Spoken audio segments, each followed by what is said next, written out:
महाराज दशरथांच्या निधनानं राजप्रासादात एक रितेपण भरून राहिलं होतं. अयोध्येच्या सुवर्ण सिंहासनाचं तेज मावळलं होतं. सुतकाच्या वातावरणात नात्यात आलेल्या दुराव्यानं प्रासादात मौनाच्या भिंती उभ्या राहिल्या होत्या. दुखावलेल्या भरतानं खूप त्रागा केला. त्याचं पित्याचं छत्र तर हरपलंच होतं, पण पित्यानं त्याच्या हातून अंत्यसंस्कार करून न घेण्याची इच्छा व्यक्त केली होती हे त्याच्या मनाला अधिक लागलं होतं.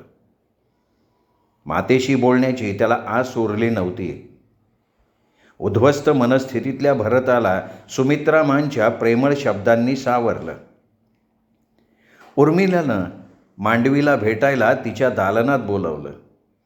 तिने एवढंच म्हटलं, मांडवी, जे झालं ते चांगलं का वाईट याची चर्चा करण्याची ही वेळ नाही. दुर्दैवाच्या फेऱ्यात आपण सगळेच भिरभिरत आहोत, परंतु राणीपद हे जीवनाचं अंतिम ध्येय नसावं आणि त्यामुळे आपल्या बहिणींच्या नात्यात वितुष्ट येता कामा नये. राज्ञीपदाचा आणि बहिणींच्या प्रेमाचा काय संबंध आहे? मांडवीनं उर्मिलेला काही उत्तर दिलं नाही. मात्र त्या दिवसापासून मांडवीने किमान मौन सोडलं याचंच उर्मिलेला बरं वाटलं. महाराजांचं अस्थिविसर्जन झाल्यावर दुःखातून सावरलेल्या भरतानं या परिस्थितीतून मार्ग काढायचं ठरवलं. राम लक्ष्मण गेले होते त्या दिशेने त्यांनी हेर पाठवले. राम, सीता, लक्ष्मण चित्रकूट पर्वतावर राहतात. भारद्वाज ऋषींनी त्यांना चित्रकूटावर जायला सांगितलं होतं. 4 दिवसात दूत बातमी घेऊन परत आला. भरतानं घोषणा केली, मी चित्रकूट पर्वतावर जाऊन बंधू रामाला सन्मानपूर्वक घेऊन येणार. राज्याचा उत्तराधिकारी तोच आहे. मला सिंहासनाचा मोह कधीच नव्हता. राम हाच अयोध्येला लायक राजा आहे. राम लवकरच परत येईल. युवराज भरतानं मंत्र्यांना सिद्धता करण्याचे आदेश दिले. थोडं सैन्य बरोबर घ्यावं असं ठरलं, कारण वाटेत राक्षस शिकारी टोळ्या आल्या तर सैन्याची आवश्यकता भासणार होती. राम परत येणार या कल्पनेनंच कौशल्या राणीच्या आजाराला उतार पडला. कौशल्या आणि सुमित्रामा देखील चित्रकूटावर जायला तयार झाल्या. सगळ्यांनाच राम, लक्ष्मण, सीता यांना भेटायचे वेध लागले. सुमित्रामांनी उर्मिलेचं मन जाणलं. त्यांनी उर्मिलेलाही चळण्याचा आग्रह केला. तिलाही मनातून लक्ष्मणाला भेटायचं होतं, पण आता तो वनवासातून येणारच आहे तर आपण जावं का नाही या दुविधेत ती सापडली होती. परंतु जावंच आपण, आग्रह करून लक्ष्मणाला परत आणता येईल, तिला वाटून गेलं. त्या दिवशी वनवासाला निघताना सीतेशी बोलणं देखील झालं नव्हतं. सीतेसाठीही तिचा जीव कळवळला. राम लक्ष्मणांना पिताजींच्या निधनाची वार्ता सांगताना त्यांच्याजवळ त्यांची सगळी माणसं असणं आवश्यक आहे. भरत म्हणाला, लक्ष्मणाची माणसं कोण आहेत ती? मनात आलेले विचार उर्मिलेनं झटकून टाकले. कैकेयीनं मीही येते असं म्हटल्यावर भरत नाही म्हणून गरजला. भरताचा कैकेयीवरचा राग अजून गेला नव्हता, पण कौशल्या राणी मध्ये पडल्या. कौशल्या राणींचं मत होतं की कैकेयीच्या तोंडून सर्वांनी ऐकलं की रामानं राजा व्हावं तर रामाला समजावणं सोपं जाईल. चर्चेअंती सर्वांनी जायचं ठरलं. चित्रकूटावर जायचं ठरल्यापासून उर्मिलेचं चित्त थाऱ्यावर नव्हतं. लक्ष्मण भेटणार, त्याचं दर्शन होणार, त्याचा स्पर्श होणार. एव्हाना त्यालाही मला भेटावंसं वाटत असणार. दुःखद प्रसंगच खरा, पण लक्ष्मणाला भेटायच्या कल्पनेनं तिचे 2 दिवस उत्साहात गेले. तिच्या केतकी कांतीवरची चमक परत आली. खूप दिवसांनी तिच्या चित्रफलकावर काही रंगरेषा उमटल्या. तिच्या चालण्याला गती मिळाली. तिने पुन्हा काळजीपूर्वक प्रसाधन करायला सुरुवात केली. केसातला चुडामणी ती चाचपून पाहायला लागली. भांगात सिंदूर काळजीपूर्वक रेखू लागली. उर्मिला लक्ष्मणाच्या भेटीच्या दिवास्वप्नात रमून गेली. सीतेच्या आठवणीने तिनंही बहिणींचे डोळे पाणावत होते. कशी असेल जीजी? रोडावली असेल का? रडत असेल का? वनवासात आल्याचा पश्चात्ताप होत असेल का? आता सगळे परत आले की पुन्हा प्रासाद सगळ्यांच्या हसण्या खेळण्यानं भरून जाईल. पुन्हा सीतेचे पाककलेचे प्रयोग सुरू होतील. पुन्हा अंतःपुरातले दुपारचे खेळ रंगतील. तिघी बहिणी पुढची स्वप्न रंगवायला लागल्या. माणसाचं मन एका क्षणात किती भराऱ्या मारून येतं. अशक्य ते शक्य करू शकतं, तसाच अतर्क्याचा विचारही करू शकतं. मन पंख लावून आभाळात उडू शकतं आणि मासोळी होऊन पाण्यात सूर मारू शकतं. उर्मिलेचं मन नैमिषारण्य ओलांडून एव्हाना दंडकारण्यात पोचलं होतं. तिचं मन उन्हातानात भटकणाऱ्या लक्ष्मणावर सावली धरत होतं.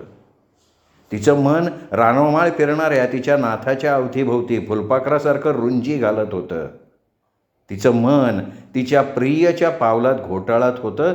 त्याच्या पायात रुतणारा काटा हलकेच काढून टाकत होतं. नाथांना चालताना दिसेल का माझं मन? का त्यावर त्यांचा पाय पडेल आणि माझं मन न दिसल्यानं त्याचा चोळामोळा होईल?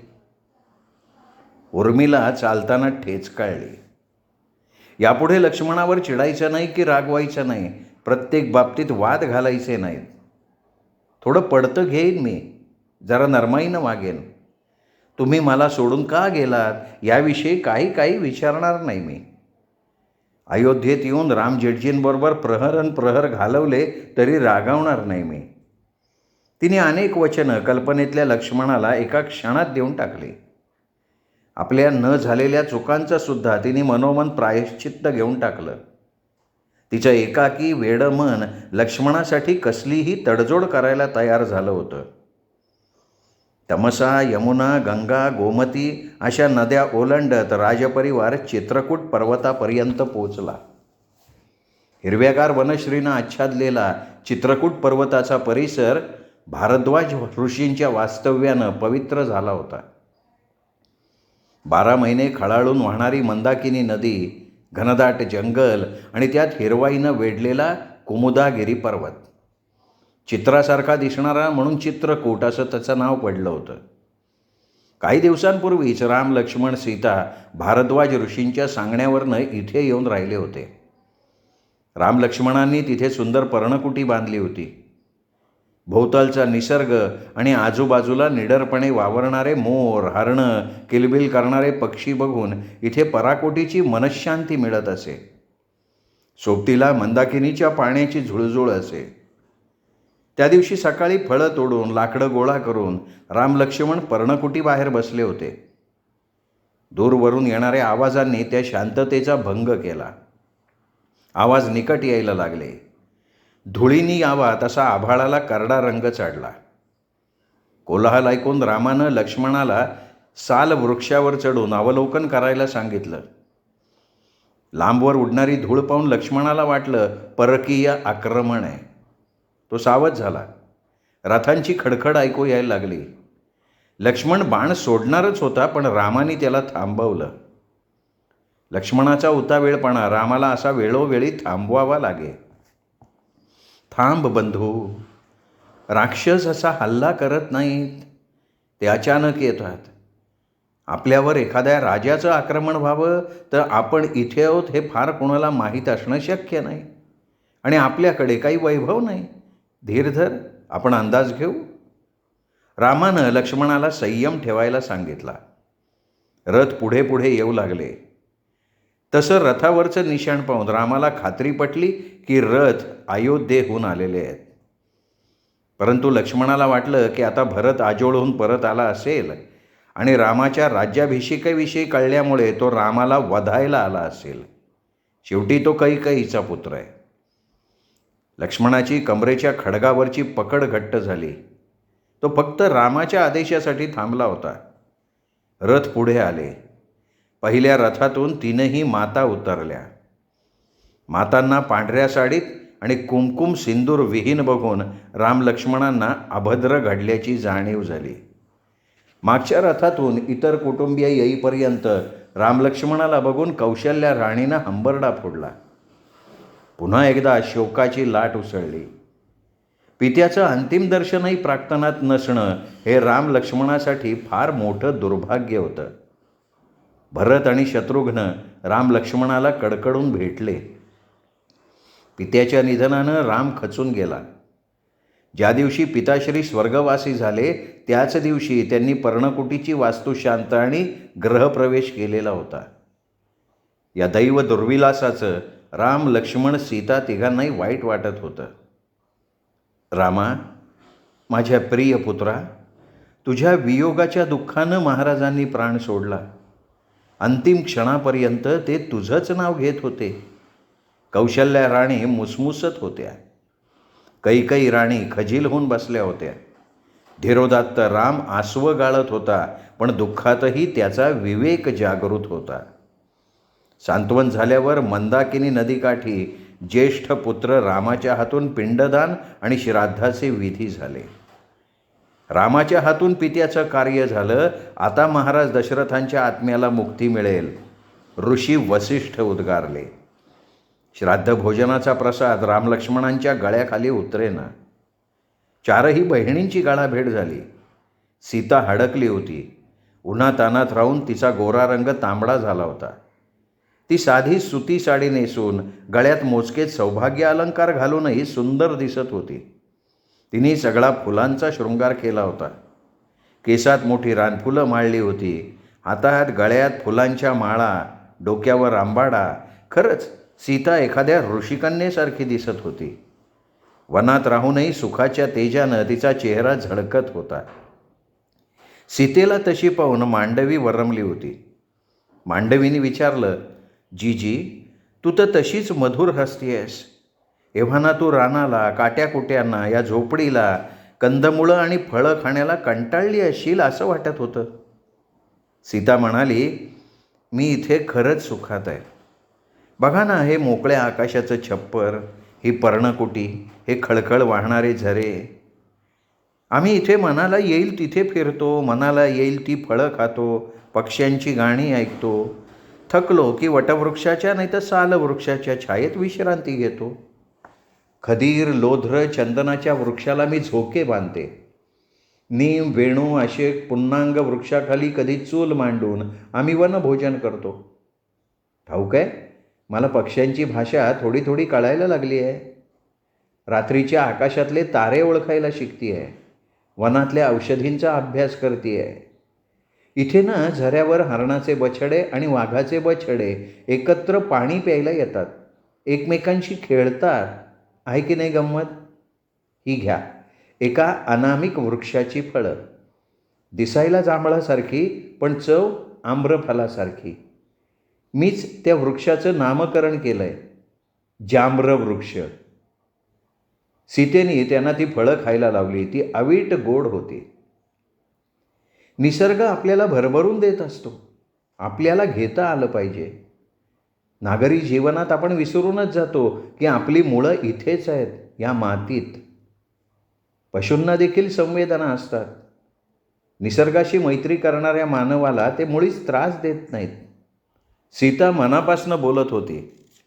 वनातली सगळी वर्णनं बहिणीला सांगताना सीतेनं अनेकदा म्हटलं, पतीसोबत असताना काटेरी वाटसुद्धा रेशमी पायघड्यांसारखीच वाटणार ना. पतीच्या प्रेमाचा आणि सहवासाचा उल्लेख सीतेनं इतक्या वेळा केला की उर्मिलेला रडूच फुटलं. तिचे अश्रू बघून सीतेला तिची चूक उमगली. उर्मी, माझी चूक झाली ग. वनवासात येताना तुला सोबत घ्यायला हवं होतं. सीता खिन्न होऊन म्हणाली, मी तर आत्ताही राहायला तयार आहे, पण स्वामींची आज्ञा तर व्हायला हवी ना. उर्मिला म्लान चेहऱ्यानं म्हणाली. आपले अश्रू लपवण्यासाठी ती तिथून उठून पर्णकुटीच्या मागच्या बाजूला निघून गेली. पर्णकुटीच्या मागच्या बाजूला सुकलेली लाकडं रचून ठेवली होती. लक्ष्मण लाकडं घ्यायला आला होता. ती आल्यापासून त्याने तिच्या डोळ्याला डोळा भिडवला नव्हता. आत्ता देखील तो तिच्यापासून हातभर अंतरावर होता. त्याचा श्वास तिच्या अंगावर आदळत होता, पण त्याने तिच्याकडे बघितलं नाही आणि तो पाठमोरा झाला. नाथ, उर्मिलेनं हाक मारली. लक्ष्मणाचे लाकडं उचलणारे हात थांबले. नाथ, आपण काही बोलणार नाही का माझ्याशी? का हा छळ चालवलाय माझा? देवी, मी वनवासी आहे. ऋषीमुनींसारखा राहतोय, रामाचा सेवक आहे. तो अजून पाठमोराच होता. उर्मिलेला त्याच्या या वाक्याचा धक्काच बसला. नाथ, मी परस्त्री आहे का? मी पत्नी आहे तुमची. मी आता कार्यमग्न आहे. कसलं कार्य नाथ? जातानाही माझा निरोप न घेता गेलात. मला न सांगता वनवासात जाण्याचा निर्णय एकट्यानं घेतलात. लक्ष्मणाला तिच्या नजरेला नजर देण्याचं धाडस नव्हतं का आपण केलेल्या प्रतारणेची खिन्नता वाटत होती त्याला, का तिच्या डोळ्यातल्या जादूकडे ओढलं जायचं भय वाटत होतं. पण त्यांनी तिच्याकडे बघितलंच नाही. एकदा म्हणालात ना थांब उर्मिल, तर कायमची राहीन इकडे, आणि आज तर आपल्याला घेऊन जायला चालेत सगळे. ते शक्य नाही आहे. रामानं एकदा दिलेला शब्द तो बदलत नाही, आणि मी रामाचा पाठीराखा आहे. सीता भाभीची जबाबदारी माझ्यावर आहे, लक्ष्मण निश्चयानं म्हणाला. आणि माझी जबाबदारी? उर्मिलेनं तिखट शब्दांचा बाण फेकला. मी कोण आहे आपली? तू पत्नी आहेस, पण ती गृहस्थाश्रमात. आर्य, गृहस्थाश्रमाचा आपणहून त्याग केला, तोही पत्नीला न विचारता. मुळात गृहस्थाश्रम त्यागण्याची परवानगी आपल्याला दिली कुणी? तिचा आवाज ऐकून कैकेयी राणी धावत आल्या. मागोमाग राम, सीता, सुमंत्र आले. कैकेयी मांनी वनवासात जाण्याचा आदेश रामजेठजींना दिला होता, आपल्याला नाही. उर्मिलेच्या शब्दात आता वणवा पेटत चालला होता. कैकेयी राणी पुढे झाल्या. हा सगळा अनर्थ माझ्यामुळे घडलाय. मी महाराज दशरथांनी मला दिलेले दोन्ही वर मागे घेतीये. माझ्या हातून अपराध घडलाय. माझ्यात कली शिरला होता. माझ्यामुळे माझ्या पतीचं निधन झालं. माझ्या पुत्रानं मला आवेरलं. माझ्या रामाला वनवास घडला. मला पश्चात्ताप झालाय. मला क्षमा करा. रामा, पुत्रा, तू परत चल रे. कैकेयी मा भावविवश झाल्या होत्या. नाही माते, मी नाही येऊ शकत. मला 14 वर्ष वनवास पूर्ण करू दे. हे मी माझ्या पिताश्रींना दिलेलं वचन आहे. मी त्यांना दिलेला शब्द मोडणार नाही. राम त्याच्या निर्णयावर ठाम होता. पण बंधू, झालं गेलं गंगेला मिळालं. मा वर मागे घेत आहेत. ज्यांनी हे वर दिले होते ते पिताश्रीही आता नाही आहेत. तू परत चल बंधू. हे भावी राजा, अरे अयोध्येला तुझी गरज आहे. बंधू, मी परतीच्या प्रवासासाठी 2 रिकामे रथ आणलेत. भरत हात जोडून रामाची विनवणी करत होता. नाही, मी पिताश्रींना वचनबद्ध आहे. परंतु लक्ष्मण त्या वचनाला बांधील नाही. त्याचा निर्णय तो घेऊ शकतो. राम ठामपणे म्हणाला.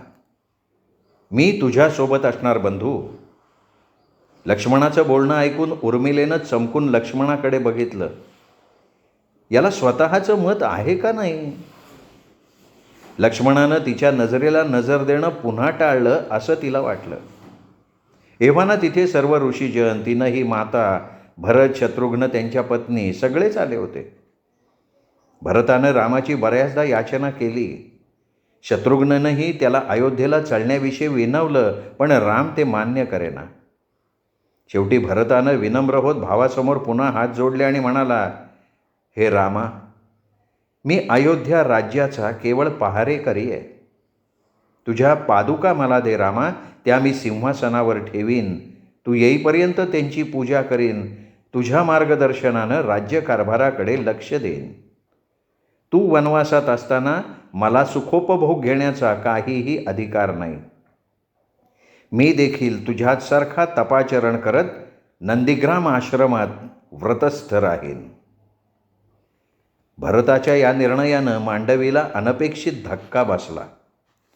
त्यांच्यातलं कोणीच स्त्रियांचं मत घेणार नव्हतं का? मांडवीच्या चेहऱ्याचा रंगच उडाला. आता मात्र उर्मिला शांत बसू शकत नव्हती. स्वतःवरचा आणि मांडवीवरचा अन्याय तिला स्वस्थ बसू देईना.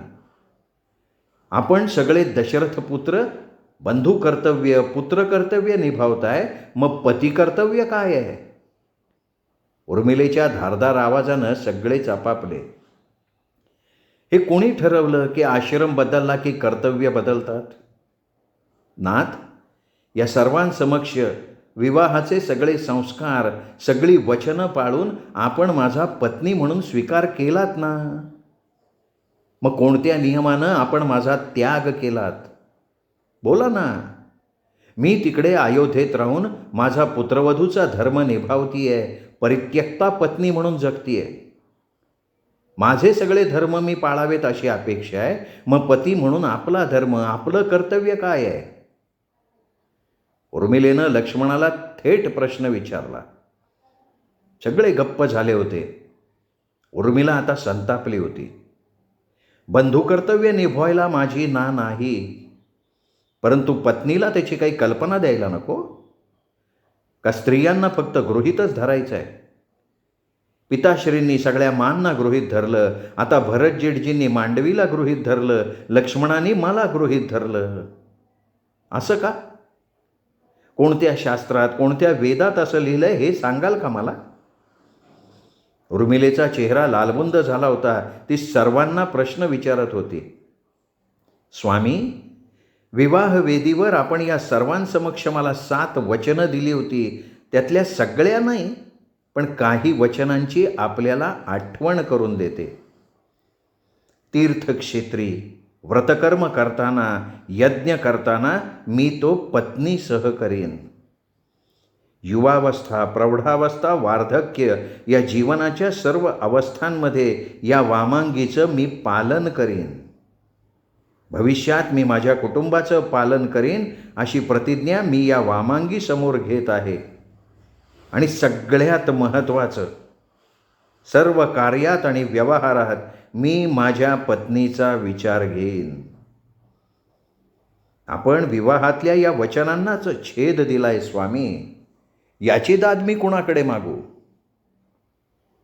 कौशल्येला रघुकुळाची पुत्रवधू सर्वांसमोर असे प्रश्न करतीये, हे सहन झालं नाही.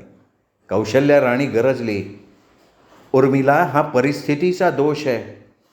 तो तू माझ्या पुत्रांवर लादू नकोस. आणि तू राजकुलाची पुत्रवधू आहेस, आपली मर्यादा सांभाळ. परिस्थिती आपल्याच माणसांनी निर्माण केली आहे. आणि न सुटणारी कोडीसुद्धा त्यातूनच निर्माण झाली आहेत. आपणच निर्माण केलेल्या जाळ्यात कोळी अडकत जातो ना, तसा माणूस त्याच्या कर्मात गुरफटत जातो. आणि त्याला परिस्थिती असं गोंडस नाव देतो. आता देखील कैकेयी माँ त्यांचा वर मागे घ्यायला तयार आहेत, पण रामजेठजींना ते ऐकायचं नाही आहे. त्यांनी स्वतः निर्माण केलेली ही परिस्थिती नाही का? काही सैनिक आपण रामजेठजींच्या संरक्षणासाठी ठेवू शकतो, पण नाथांचा हट्ट आहे की ते भ्राताश्रींच्या रक्षणासाठी इथेच थांबणार आहेत. मग ही सुद्धा त्यांनी निर्माण केलेली परिस्थिती नाही आहे का?